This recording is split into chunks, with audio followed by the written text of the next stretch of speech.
غوث الاعظم بن سکتا ہے اور نہ صحابی بن سکتا ہے۔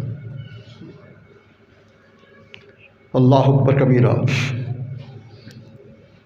تو عرض کیا حضور یہ دیکھو صدیق اکبر کا عقیدہ۔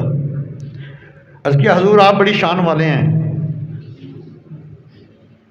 کرم کما دیں، میری امی میری بڑی محسنہ ہے، میرے اوپر بڑا احسان ہے اس کا، آج اس پہ بھی کرم کما دے۔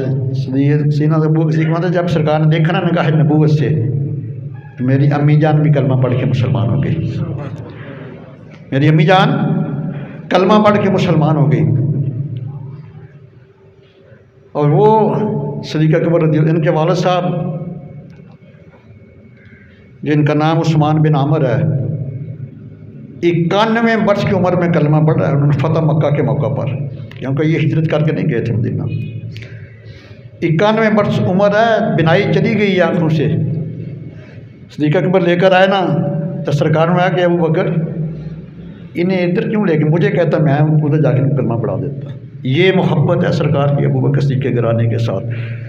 91 برس کی عمر میں سیدنا ابو بکر صدیق کے والد ماجد عثمان بن عامر ابو قحافہ کی کنیت تھی، اور کلمہ پڑھنے کے 6 سال بعد 97 ہجری میں آپ کا وصال ہوا۔ تو وہ ابو بکر صدیق رضی اللہ تعالی عنہ یہ کائنات کے واحد عظیم انسان ہیں جن کی 4 پشتیں اللہ کے محبوب کی صحابیت کے شرف سے سرفراز ہوئی ہیں۔ پوری کائنات میں کوئی مثال نہیں۔ یہ خود بھی صحابی، ان کے والد صاحب بھی صحابی، ان کے بیٹے بھی صحابی، ان کا پوتا بھی صحابی۔ اور آئیے جب مال کی باری آئی ہے تو پرواہ نہیں کی، غار ثور پہ ہجرت پہ جان بھی قربان کرنے میں پرواہ نہیں کی۔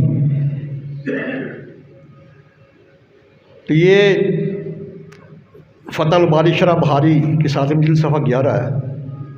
سیدہ عائشہ صدیقہ السلام علیہ راویہ ہیں، امی جان فرماتی ہیں وقالت انفق ابو بکر علی النبی صلی اللہ علیہ وسلم 40,000 درہما انہ لما مات ما ترک درہما ولا درہما۔ امی جان فرماتی ہیں کہ جب میرے ابا حضور سیدنا ابو بکر صدیق رضی اللہ عنہ نے 40,000 درہم محبوب کبریا کے قدموں کے اوپر نچھاور کر دیا، اور جب میرے ابا جان کا وصال ہوا 1 درہم یا 1 دینار بھی آپ کے پاس نہیں تھا۔ 2 سال 3 ماہ 11 دن خلافت کی ہے، 3 چیزوں کا اضافہ کیا ہے اپنے اثاثوں میں۔ ایک خچر تھا، ایک غلام تھا، ایک کمبل تھا۔ کمبل جس کے اوپر بیٹھ کے کھانا کھاتے تھے، خچر جس کے اوپر پانی ڈویا جاتا تھا، غلام جو پانی لے کر آتا تھا۔ جب وقت وصال قریب آیا تو فرمایا یہ تینوں چیزیں واپس بیت المال کو کر دی۔ سیدنا فاروق اعظم جب خلیفہ بنے تو رو پڑے، فرمایا صدیق کتنا کڑا معیار قائم کر دیا خلافت کا، 2.25 سال میں 3 چیزوں کا اضافہ کیا، وہ بھی اسی وقت واپس کر دیا۔ تو آئیے ذرا مشکات کا صفحہ 556 پڑھیں۔ سیدنا فاروق اعظم رضی اللہ عنہ بڑے جلال والے ہیں، آپ کے بارے میں سرکار فرماتے ہیں قال رسول اللہ صلی اللہ علیہ وسلم لو کان بعدی نبی لعمر بن خطاب لو اف اگر میرے بعد کو نبی ہونا ہوتا تو عمر بن خطاب نبی ہوتے۔ تو وہ روایت فرماتے ہیں کہ جب جنگ تبوک کا موقع آیا نا تو پہلی دفعہ سرکار نے اعلانیہ چندے کی اپیل کی ہے۔ پہلے خفیہ جس کا مرضی تھے چندہ دیتا تھا۔ پہلا موقع 30,000 کا لشکر گیا رومیوں کے مقابلے میں 9 ہجری میں جنگ تبوک کے موقع پر۔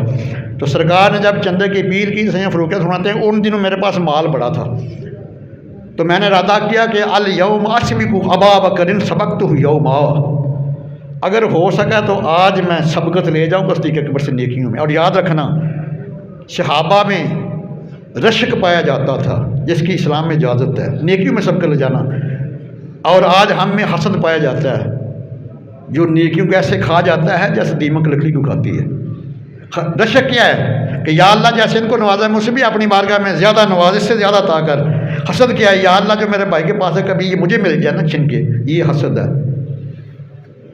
صحابہ نے جب بھی کیا رشک کیا ایک دوسرے کے اوپر۔ تو آپ فرماتے ہیں کہ الیوم اسبق ابا بکر ان سبقتہ یوما، اگر ہو سکا تو آج میں بازی لے جاؤں گا نیکیوں میں سارے گھر کا سامان اکٹھا کیا، آدھا گھر والوں کے لیے چھوڑ دیا، آدھا لے آئے سرکار کی بارگاہ میں۔ سیدنا عثمان غنی نے بڑا کچھ دیا۔ امام حسن بن علی علیہ السلام روایت فرماتے ہیں کہ تایا عثمان نے جنگ تبوک میں 950 اونٹ سامان کا لدا ہوا دیا، 50 گھوڑے بھی دیے، 10,000 درہم نقد بھی دیے۔ لیکن سرکار نے نہیں پوچھا ماں بقیت علی حق کے گھر والوں کے لیے کیا چھوڑ کے آئے ہو؟ فاروق اعظم نے بھی نہیں پوچھا۔ جب صدیق اکبر کی باری گئی تو اپنے گھر کا سارا ہی سامان اکٹھا کر لیا۔ یہاں تک روایت میں آتا ہے کہ دیواروں کے اوپر ہاتھ پیٹوں کو کیل کانٹا تو نہیں رہ گیا۔ محبوب نے پہلی دفعہ اعلان کیا ہے، اعلانیہ چندہ مانگا، سب کچھ لے کر آگے۔ جب نبی گرداں کی بارگاہ میں آئے تو سرور کا دیکھ کر مسکرائے، فرمایا یا ابا بکر ما ابقیت علی اہلک، گھر والوں کے لیے کیا چھوڑ کر آئے؟ اور کسی صحابی سے نہیں فرمایا، وحدہ سیجن سے فرمایا۔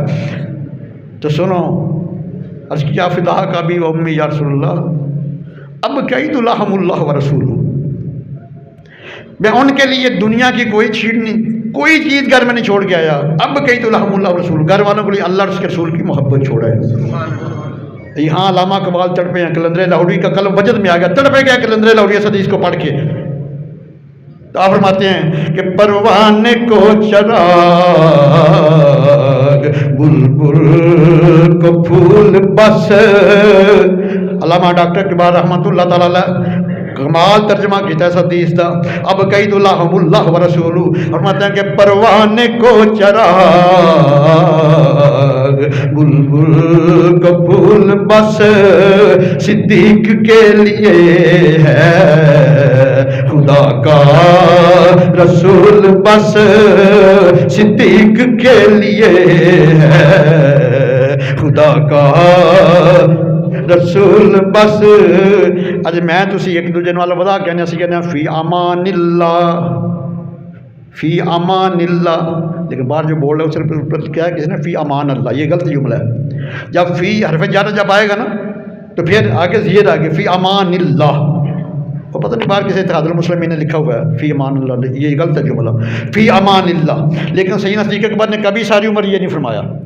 آپ جب کسی کو الوداع کہتے ہیں فی امان اللہ و رسولی، یا اللہ کی پناہ میں اور اس کے محبوب کی پناہ میں۔ یہ عقیدہ صدیق اکبر کا، پوری دنیا سے آپ کو ممتاز کیا، انبیاء کے بعد جو مقام ہے سب سے زیادہ وہ صدیق اکبر کا ہے۔ جب سارا مال اٹھا دیا نا تو ایک دن کاشیان نبوت کی طرف جا رہے ہیں، سرکار کا دیدار کرنے جا رہے ہیں محبوب کبریا کا، تو آپ قمیص کو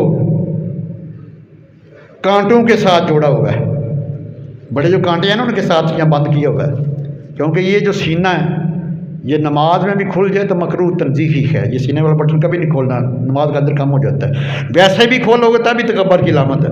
سیدنا ابوبکر صدیق ساری دولت خرچ کر دی محبوب کبریا کے اوپر، تاریخ الخلفاء صفحہ 38 پڑھ رہا ہوں، اور کانٹوں کے ساتھ قمیص کو ٹانکا، محبوب کبریا کی بارگاہ میں چلے گئے۔ جب جاتے ہیں اللہ تعالیٰ جبریل، عرض کیا یا رب جلیل، تاریخ الخلفاء یہ میں بھی بتا دوں یہ کس کی کتاب ہے؟ علامہ جلال الدین سیوطی رحمہ اللہ کی۔ یہ وہ ہستی ہیں کہ جنہوں نے سرکار کے والدین کریمین طیبین طاہرین عابدین راکعین نیرین منورین ابوین شریفین کے ایمان کے اوپر 6 کتابیں اس وقت لکھی، اور سرکار اتنے خوش ہوئے کہ حالت بیداری میں 75 دفعہ اپنا دیدار عطا فرمایا ہے۔ ان کی شعرا میرے پاس موجود ہے، تاریخ الخلفاء صفحہ 38 اس کے اوپر روایت ہے۔ اللہ تعالیٰ نے جبریل، عرض کیا یا رب جلیل، فرمایا جا خود بھی یہ لباس پہن لے، سارے فرشتوں کو بنا دو جو میرے صدیق نے پہنا ہوا ہے، اور جاؤ میرے محبوب کی بارگاہ میں میرا سلام بھی دینا، میرا پیغام بھی دینا۔ جبریل امین جب آئے تو سرکار نے دیکھا انہوں نے بھی یہی لباس پہنا ہوا ہے، کانٹوں کے ساتھ ٹانکا ہوا ہے۔ فرمایا جبریل یہ کیا عرض کیا یا رسول اللہ، اللہ تعالیٰ نے حکم دے دیا ہے میرے محبوب کا صدیق اس حالت میں آئے، تم بھی تمام اس حالت میں ہو جاؤ، اور اللہ تعالیٰ نے سلام بھیجا ہے آپ کو بھی اور آپ کے یار کو بھی۔ فرمایا کہ ابوبکر صدیق کو میرا سلام دینا اور پوچھنا کلہ اراد انی فی فقری کا ھذا مساخط، یہ الفاظ ہیں حدیث کے،